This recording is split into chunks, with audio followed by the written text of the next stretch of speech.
Okay. Have you ever had a catastrophic moment? What about an emotionally catastrophic event that no one could prevent and you also had no idea that what was going on could ever happen? Well, that is what happened to me in May 2010. I was 18 weeks pregnant and excited to find out what I was going to have. But immediately after the ultrasound, I found out that my son had no chance at life, that he would die from a birth defect I had never even heard of. The phenomenon of anencephaly is a fatal birth defect that is rare and never really talked about, but I believe that this is a condition that all people in their childbearing ages should become aware of. Anencephaly is estimated to happen in 1 in every 1,000 births and pregnancies that are known of. This does not include mothers who don't know they are pregnant and miscarry, or the abortion count. This anomaly happens when the top of the neural tube fails to completely close in the first month of pregnancy, specifically within the 3rd week, most times before the mother even knows she has conceived. When the top side of the neural tube fails to close, it results in anencephaly. When the bottom half of the neural tube fails to close, it results in spina bifida. The characteristics of anencephaly are the absence of the brain, including the forebrain and all other major parts that are required for consciousness, thinking, vision, hearing, and coordination. The only part of the brain that is usually present and stays intact is the brain stem, which allows the infant, if born alive, to have the bare necessities to live, such as breathing, a heartbeat, and the sucking motion to feed. Infants who are born with anencephaly are unconscious, blind, and deaf. They also feel no pain. Since they lack a portion of the brain that will help them recover, they will never gain consciousness, and they've never had it. All of their movements in the womb and after they are born are reflexes, not an act of conscious control. These fetuses and infants are considered to be brain absent instead of brain dead because they don't have a full healthy brain. In few cases, fetuses with the defect have parts of the brain, but the top portion of the skull and the skin is missing, so there is nothing there to protect it.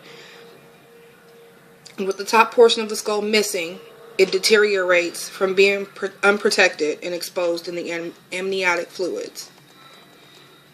Other physical characteristics of anencephaly are a frog-like appearance in the face because the eye cavities are still present and intact. They suffer from cleft lips, cleft palates, and clubbed feet. Other than those, an anencephalic fetus usually grows at the same rate as a healthy fetus.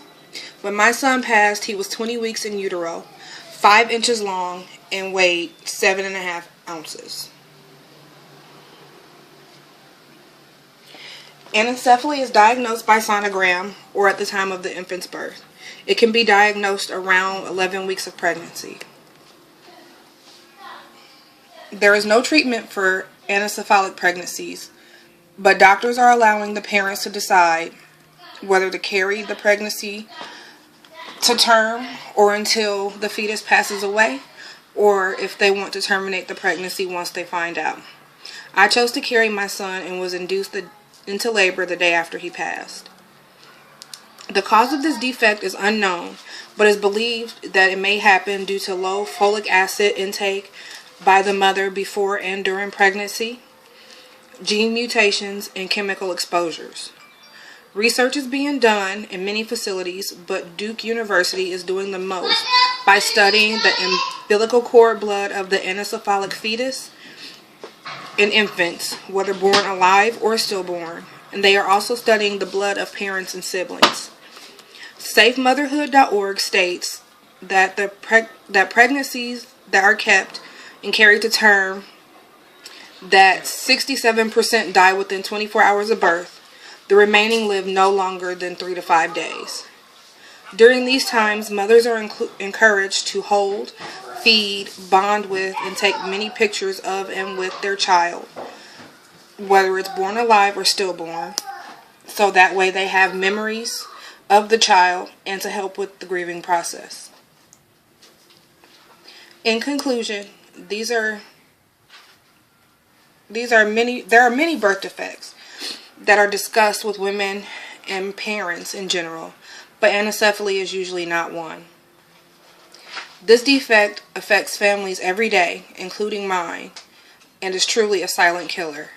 I had no idea that something like this even existed until it was too late.